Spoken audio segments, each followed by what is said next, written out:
What is Summit2Sea?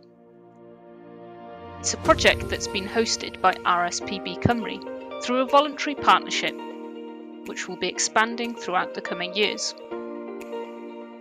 At this point, the project is being funded by the Endangered Landscapes Programme. Summit2Sea is working in an area of mid-Wales from the peaks of the Pumlummon Massif to the seas of Cardigan Bay, roughly the area between Machynlleth and Aberystwyth.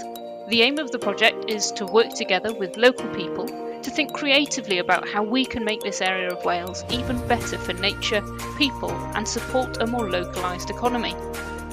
How? Through a process called co-design.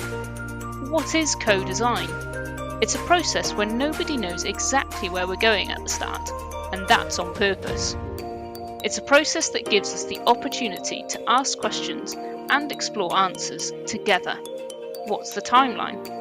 Within a co-design process, it is possible for the timeline to change.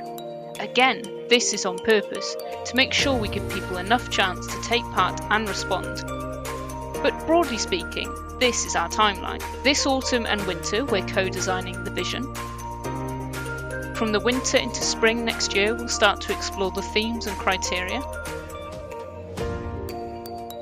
Then from the spring and summer, we'll be co-designing ideas for interventions.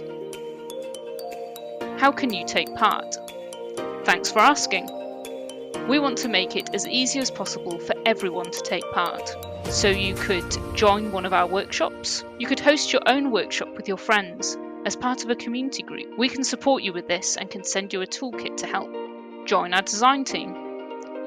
Complete our online questionnaire, or we can post you a copy. Or get in touch with Llais Cymru, the Project Development Officer, who lives in the area and is always available for a chat. For more information and for our contact details, visit our bilingual website www.summit2sea.wales.